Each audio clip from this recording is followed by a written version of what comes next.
either side can do to affect it. Because remember Jensen yesterday in that post-game interview, it's not just about the mid lane, it's about the attention that the junglers give. And now it's super important as well because we've got this early game powerhouse jungler in the Elise. Not entirely sure what Forlan is going to be able to do with it, but we saw what Contracts did to the opponent Sejuani when they faced off against the Direwolves. Schönfire did not have a good time. Was in Italy, so a different story, but Forlan will probably want to go aggressive, try and get things started quickly here for Team 1. We are onto the Rift now for game number 1 of day 2. Either, I've seen some Alistars go Relic Shield and then go into the Talisman of Ascension later for the movement speed. Oh, I like this from Mark. Already going aggressive in comparison to what we saw from Bruiser as well. Well, he does have the Elise on this side too, who's level 3. Gonna get in there on Jensen. Yeah, Repel is going to come down as the rep up is slowing Jensen. The flash goes forward. The Cocoon! Max range with the cleanse comes in. Forlan in trouble. Sub 100 health, and that's first blood for Jensen. Contracts in trouble, Mark. He wants it. Oh! No, he doesn't. And Cloud9 2-0 to start things off. By the skin of his teeth. Contracts gets away, Jensen gets with something like that instead, and you're getting your EWQ combo in human, and then swapping, it's more damage, and that's what matters in these little skirmishes, is how much you can milk out of these fights. Well, Smoothie taking a lot of damage here. The trample from Redbert really doing some work. As of course, Rakan, not exactly known for his tanking. Mid lane, mid lane, mid lane. Elise is here, Sejuani is here. Surprise. Elise is here 2 seconds later, and now they're gonna try it again. There's the Cocoon. Yeah, good movements forward, but it's not gonna be enough here for Marv. Jensen just moves his way in. That's gonna be an easy 3rd kill for C9. Repel comes down, but there is not a lot of locations for him to go, and an easy double. Now Jensen already off to a flying start. 100% kill contribution, 3-0 and 1.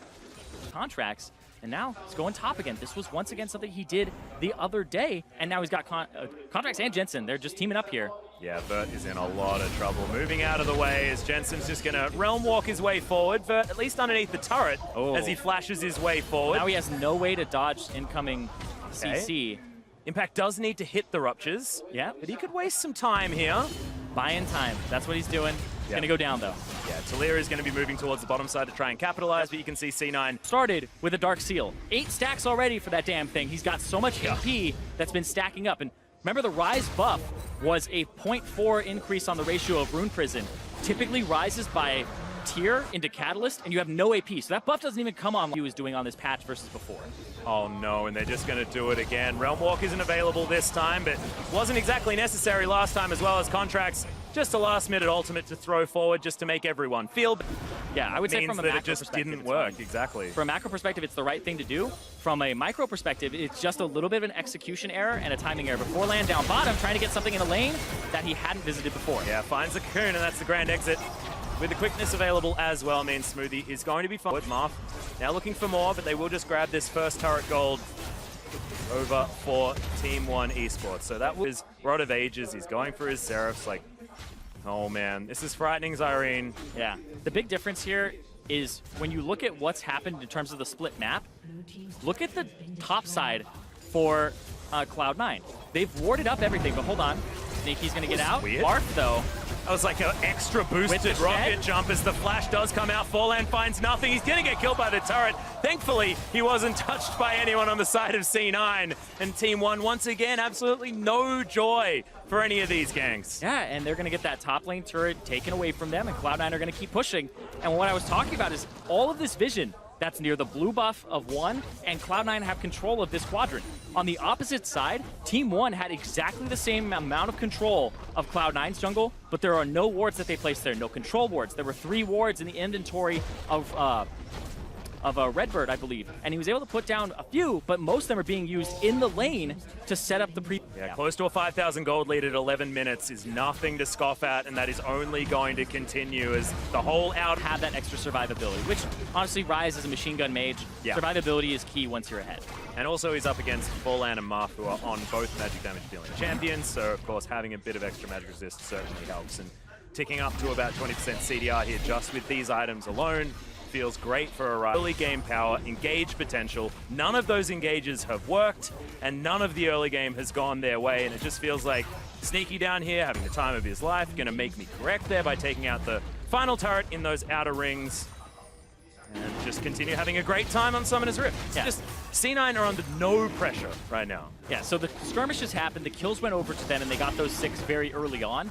And then it was all about turret, macro, leveraging your lead. So that's why I'm talking about speedrunning here, because I want to see how quickly Cloud9 are able to accelerate the pace of this game so that they can try to take it quick. And om nom nom, full That combo. is a delicious spider. I was going to pick... I feel like I ate it in my sleep, and then I'm like, it's a good source of protein. Yeah, I mean, isn't there some statistic, like, throughout your life you're going to eat 7 spiders or something like that? While you're sleeping or something? Impact, only 6 more to go, my friend.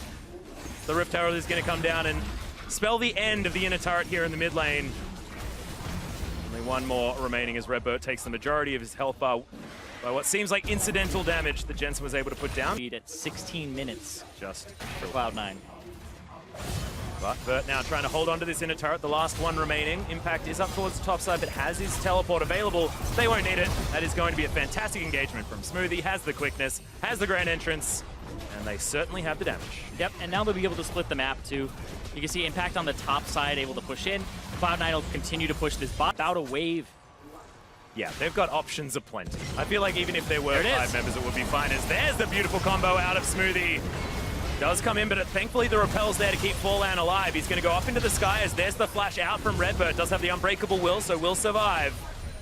And at least they do weather the storm, but it just feels like C9 now moves towards the turret, tries to get some of that damage down. And Jensen playing the Rise here, and it's a bit of a different Rise paradigm. Ever since he got nerfed on things like the cooldown of the E and like the build-up of the damage, etc., it was 3 points in Q, 5 points into E immediately after that. So it was a little bit different than just the machine gun using the E at the rank 1 the whole game. So just for people out there who want to pick up this Rise that now is building Abyssal Mask. yeah, Getting a little bit of that world's meta taste. And to break open the base. Impact on the bottom side, getting things shoved forward. As the teleport is available, you can get 25. I feel like what Cloud9 will do is wait for the Baron, bait the Baron, turn instead of doing the Baron, because it's a higher variance play to do it, and this is exactly what they're doing here. Do have the Realm Walk to come in, but it is interrupted, so Jensen not going to have that opportunity. Nice double knock-up comes in, as Vert does have to get himself out of the way. Forlan survives for longer than he probably should have, but does eventually fall down, and Sneaky says no to Redbird. No more jungler available. C9, pretty textbook move towards the Baron. Yeah, when you're 10,000 gold up, you don't need to start the Baron. You deny vision of the area, wait for them to walk up, use your 10,000 gold advantage, kill them, then you go for the Baron. It's much easier to take lower variance play, and you're able to just pick that up. Is there really a bad decision to make when you're 10,000 gold ahead? They're at too all. late. Okay, well, C9 going to be pushing up some Baron-empowered minions. Jensen going to be doing the same thing, but in the mid lane. Just making sure we get these Abyssal Masks away from each other, and Sneaky turret pushing Queen herself, Tristana, will be helping him out, getting rid of this turret very, very quickly. Yes. Impact get to work on the inhibitor, but it looks like they don't even really care about that. They just want to open up this base as much as possible, give them some more room on the killing fields as they look to take down Team 1. 21 minutes now into the game, as this could be the final team fight moving forward.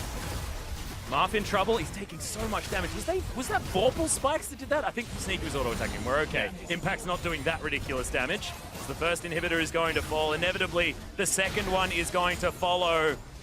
And this has been utter dominance. 15,000 gold the lead. The point-blank ultimate is going to land, and that is no more Talia. Forlan also going to fall down almost incidentally once more, and Vert, he's in trouble. That's 4 swift kills, absolute, no options whatsoever. As Impact, he looks basically unkillable. He's at low health, but who even really cares? That still means he's got about 1,000. Nexus turret's now taking fire, and Absolute just has to look on as his base gets decimated. C9, you thought they looked good on day 1. They look damn good starting off day 2.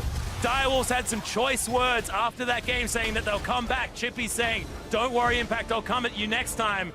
But man, this is looking like a terrifying Cloud9 to go up against. Chippy